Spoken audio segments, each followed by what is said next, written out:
大家好，今天在三妹家哈。哎呦，这两天雨下的老大了哈，三妹家住在这个山里面，第一次感受到哈温度这么低，非常冷，只有几度哈，冷得很。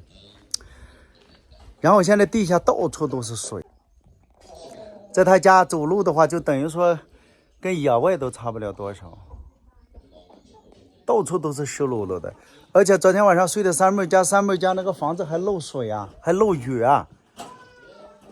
然后睡的床上那个水啊，下到下面来，然后都下到我头上了。我说还以为是干什么，结果一看完了，然后就是下很多水。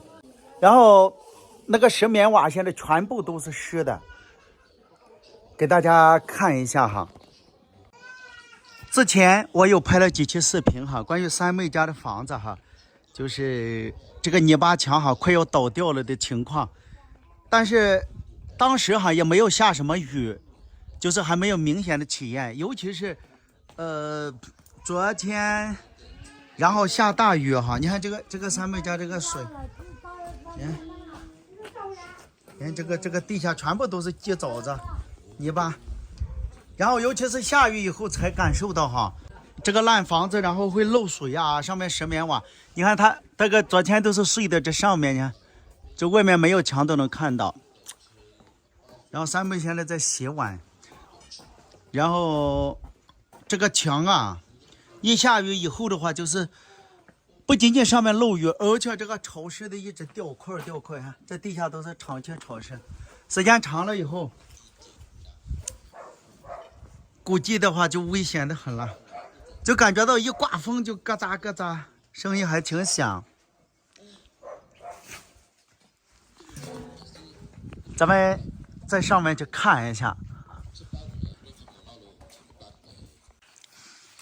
然后带大家看一下这上面漏雨的情况。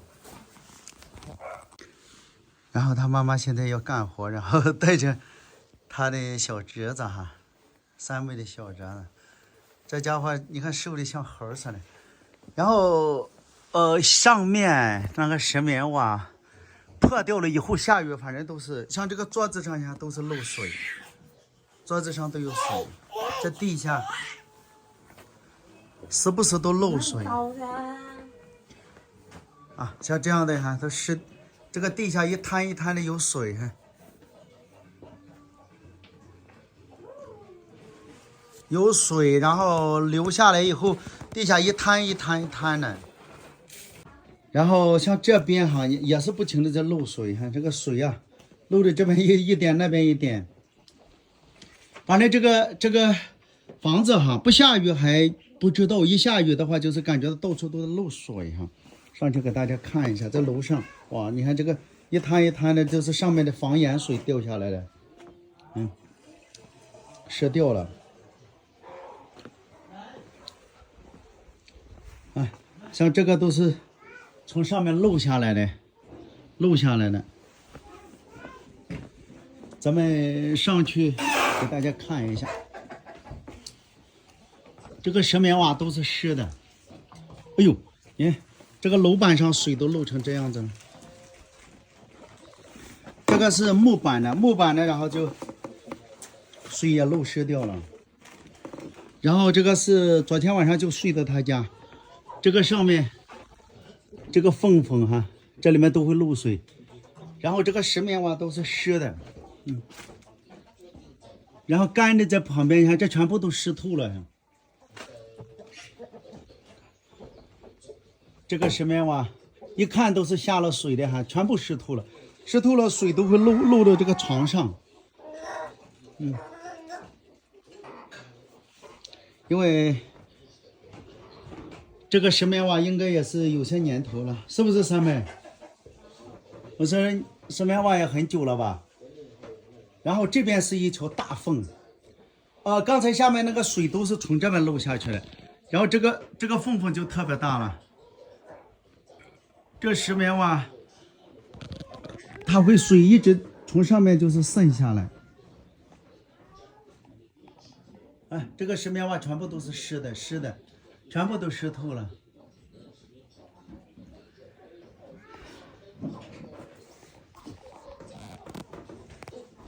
咱们再看一下。然后这边有1个洞、2个洞、3个洞，然后4个洞、5个洞， 6个洞、7个洞，还有8个洞、9个洞，这边还有2个洞、10个洞，11、12、13个洞，然后14、15、16，然后17、18、19、20。现在，再次的看一下咱们三妹家的这个房子哈，光说里面会漏雨，你看到这种情况不漏雨才怪呢。然后这个石棉瓦的话，比上次看一下就是烂的更多。现在看到这个水泥房子是三妹家的牛棚哈，牛圈，因为关牛的那个牛的话，里面就是相对来说就是要搞点这种，然后这个是水塔，上次做的。你看这个房子看起来危险的，要从底下过的话，那还得要小心翼翼的，一不小心的话，那就瓦片掉下来会砸到人啊。然后最重要的这堵墙哈，以前也拍过，所以说，如果说不下雨的话，可能都没感觉。但是这次的话，雨一下哈，雨一下的话，就里面漏水一下就比较严重起来了。所以说，看到里面到处都在漏水。然后这个墙上的裂缝，你看裂缝的话，那个脚都能伸进去，脚都能伸进去了。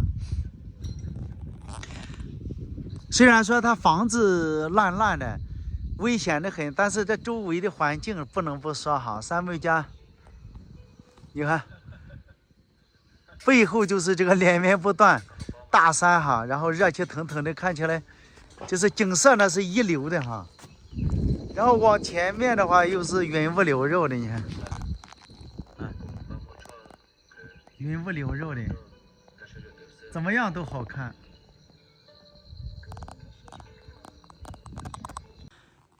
因为下雨，因为特殊的天气哈，咱们今天再重温一下三妹家的房子哈。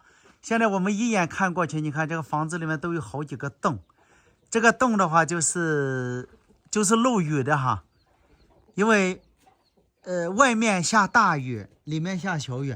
看三妹家这个场面哈，这个场面都是这个泥土的呀。都是泥土的，而且这个场面你看长期都是水呀，都干不了。你看它这个门前屋后，门前基本都是这种情况。所以说下了雨嘛，下雨之后的话，发现这个墙还在掉皮哈，因为潮湿，所以它掉了一层皮。然后你随意看一下，那个都有洞，这个洞里面就会漏雨。现在从外面都能看到这个房上面，你看这个洞洞好多。我感觉到这样子，看他爸爸妈妈以前唉声叹气哈，这个也不是个办法，因为上面有粮食，那个雨下了以后，他们会把那一带拿来晒粮食，但是晒的话，有时候也有严重的就没用的这种。今天我们重温一下三妹家的这个房子。这个地方就是上次说快要倒掉的那一堵墙哈，你看这堵墙，你看危险的很。然后这上面也有很多洞哈，这洞里面都会漏水，然后里面从这么一眼看过去，那个这房上密密麻麻的洞洞都会漏水。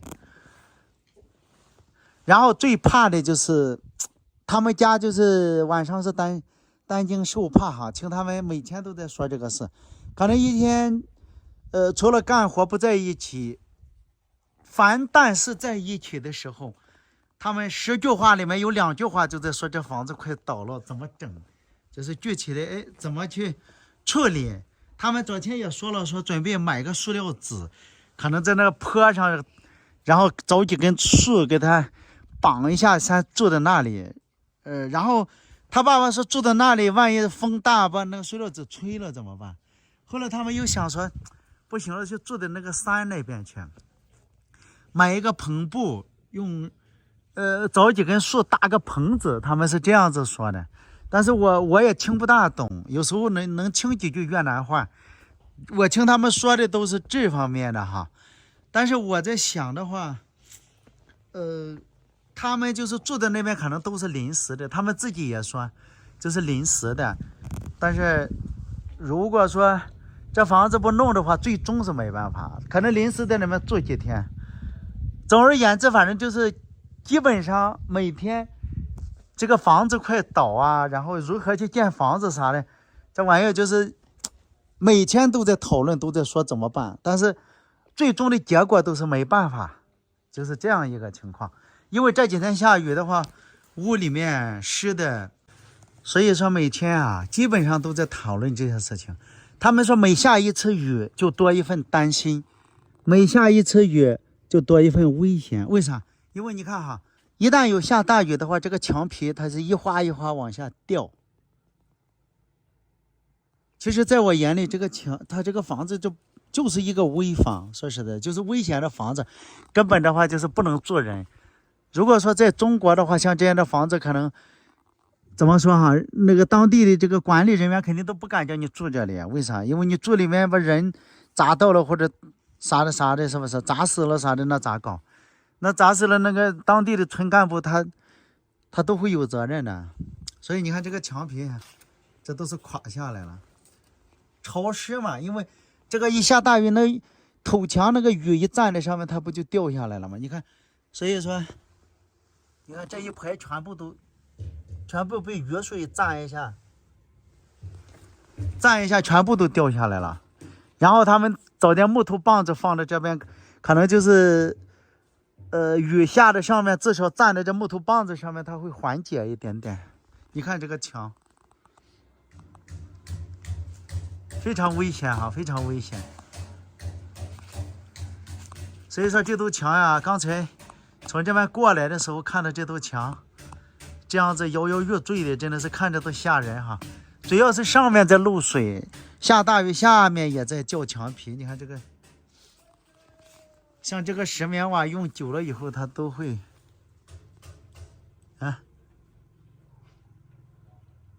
用久了以后就变裂起来了。所以说看到三妹家这种情况真的是揪心呀。三妹现在在忙什么？三妹，我老是说你家房烂啥，你哥听了个心里哥不会说骂我这老家伙老是说我家房子。没有，是太冷了。太冷哈！你看昨天晚上漏雨，那个水啊都把粮食下湿了，那咋搞？有太阳的时候把它弄去晒一晒。你说现在这个天气阴的这个样子，我看最近半个月都是下雨的，没有哪一天说是天晴的。你说你那粮食不就废掉了吗？是不是？是，有些时候它吃的地方会烂。哎呀，这个有啥办法？我要是有钱人，我把你家房子给你修一下。等我什么时候挣到钱了，我给你家修房子，行不行？帮你一把。那你帮我修房子？看你家真的搞得这样子，感觉到太可怜了。对，不好，我就是说我钱非常多的情况下，我给你帮忙一下嘛，我也不图你回报，不图啥，又不图说这给你修个房子，要这样那样的，我们反正又没有什么想法，我就是看着这个情况，就是也看到你这么勤劳、善良、聪明，平时在一起处了这么久，我觉得你是一个很好的人，所以这是一种想法，但是叫心有余力不足，就心里面想法挺多，但是力量不够，就这个意思，知道吗？能听得懂吗？明白了。对，拍这个视频哈，只能说通过这种方式哈记录一下，希望大家有更好的办法哈。如果说大家有什么好点子、好方法，请在下方评论留言，给三妹出点主意，让她能够有所改善。不然这房子要是塌了不得了呀！这个完蛋了，塌了会砸死人啊！这样子，是不是三妹？如果说大家有什么好方法，一定别留着，别藏着，给点建议或者意见。感谢你们的观看，谢谢啊。